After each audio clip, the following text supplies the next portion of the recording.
আসসালামু আলাইকুম। আমার প্রিয় শিক্ষক, আমার ঢাকা বিশ্ববিদ্যালয়ের প্রিয় শিক্ষক, আইন বিভাগের প্রিয় শিক্ষক ডক্টর আসিফ নজরুল স্যারের কাছে আমার একটি বিনীত অনুরোধ। স্যার, আপনি সব সময় আপনার বক্তব্যের মধ্যে সবসময় সব জায়গায় আপনি বলেছেন বাংলাদেশে ২৬ লক্ষ ভারতীয় চাকরি করে, কিন্তু আমাদের দেশের অসংখ্য শিক্ষিত তরুণ বেকাররা, যুবকরা বেকার, তারা চাকরি পাচ্ছে না। ঠিক আছে স্যার, থ্যাংক ইউ স্যার, আপনার কথার সাথে আমি 100% একমত, সহমত। আপনি বলেছেন যে ২৬ লক্ষ ভারতীয় চাকরি করে।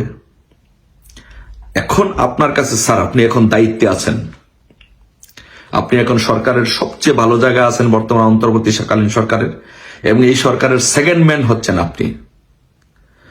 তাই এখন আপনার কাছে অনুরোধ স্যার, আপনি দয়া করে এই ২৬ লক্ষ ভারতীয় লোক যারা বাংলাদেশে চাকরি করে তাদের লিস্টটা একটু প্রকাশ করুন, কারা কারা চাকরি করে, নাম্বার 1।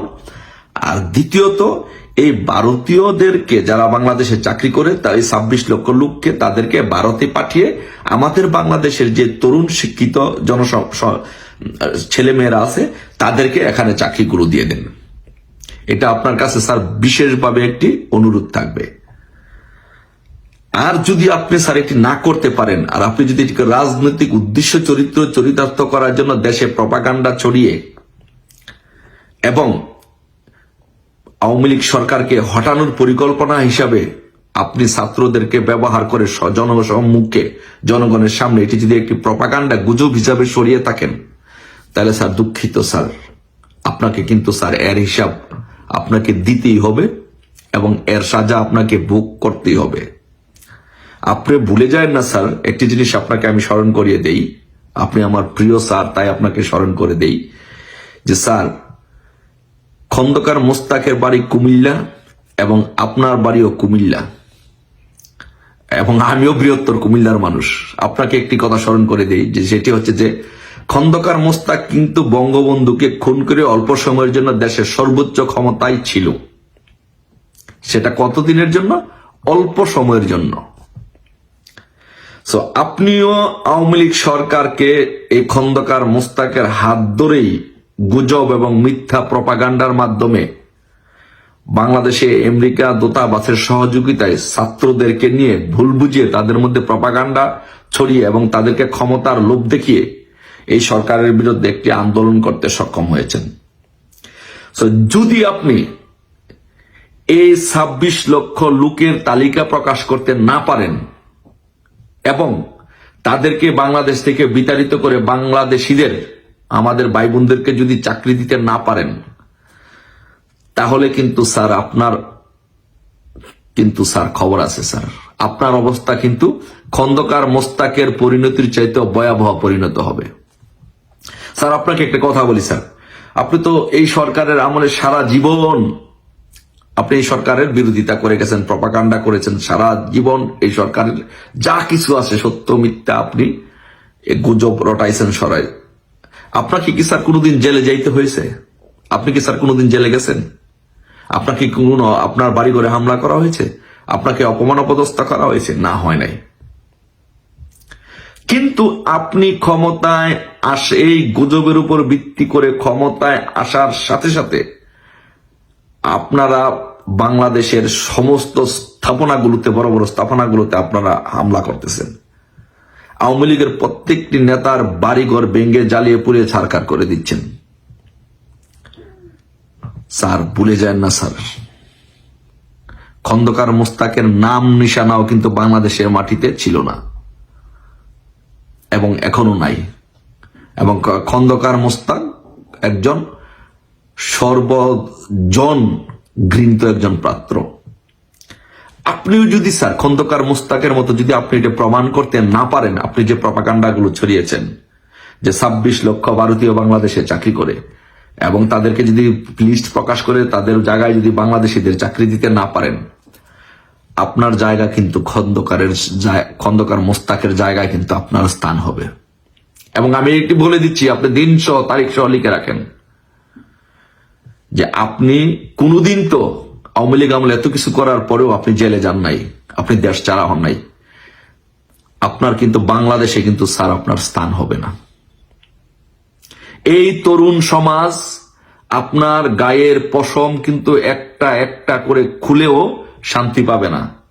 আপনি বাংলাদেশের যেই ক্ষতি করেছেন স্যার, আপনি একজন ঢাকা বিশ্ববিদ্যালয়ের শিক্ষক, আমার শ্রদ্ধে স্যার, একবার শুধু ভেবে দেখেন আপনি ষড়যন্ত্র করে ক্ষমতায় যাওয়ার জন্য এই ছাত্রদেরকে ব্যবহার করে কি করছেন আপনি। একটা সাজানো গোছানো একটা দেশকে,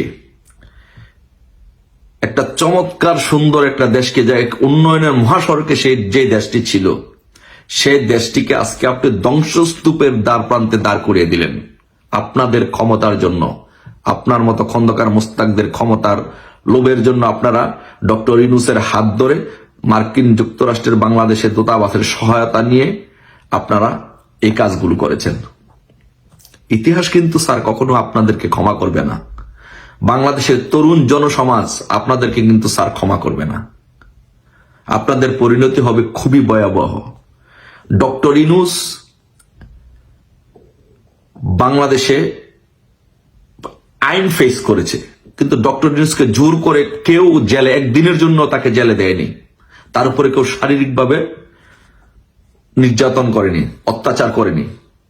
কিন্তু ডক্টর ইউনূস এবং আপনি এই কাজগুলো করার ফলে আপনাদের সারা জীবনে বাংলাদেশে আপনাদের শেষ কবরটুকু হওয়ার রাস্তা আপনারা বন্ধ করে দিয়েছেন।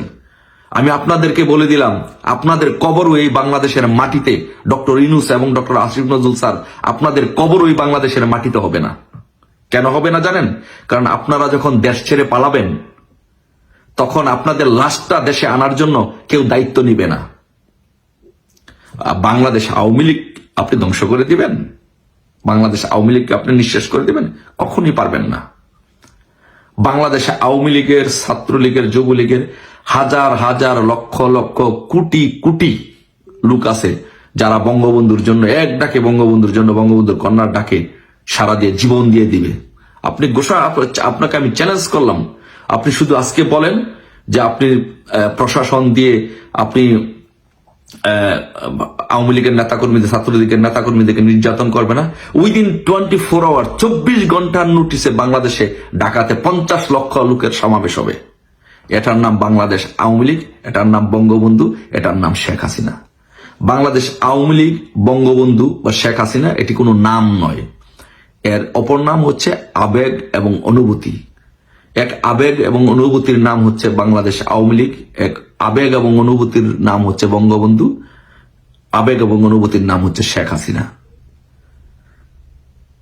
শেখ হাসিনা বাংলাদেশে আসবে, বাংলাদেশ আওয়ামী লীগ এদেশে রাজনীতি করবে, আবার সরকার গঠন করবে, ক্ষমতায় যাবে, সবই করবে। শুধু আপনার মতো খন্দকার মোস্তাকরা এই বাংলাদেশে আর কোনোদিন আসতে পারবে না, এবং আপনাদের জানাজাও এই দেশের মাটিতে হবে না। শুধু এইটুকু লিখে রাখেন, আপনাদের এই অপকর্মের জন্য আপনারা এই দেশটাকে, একটা সাজানো গুছানো দেশকে যখন ধ্বংস করে দিচ্ছেন, এদেশের জনগণ যখন জানবে যে আপনারা এই কাজগুলো করেছেন আপনাদের ব্যক্তি স্বার্থ, চরিত্র চরিতার্থ করার জন্য, আপনাদের লোভ লালসার জন্য, আপনাদেরকে এই দেশ থেকে জনগণ বিতাড়িত করবে। সেই দিনটি বেশি দূরে নয়, সেই দিনটি খুব নিকটে। ভালো থাকবেন স্যার, দেখা হবে রাজপথে, কথা হবে স্লোগানে স্লোগানে। জয় বাংলা, জয় বঙ্গবন্ধু, জয় শেখ হাসিনা।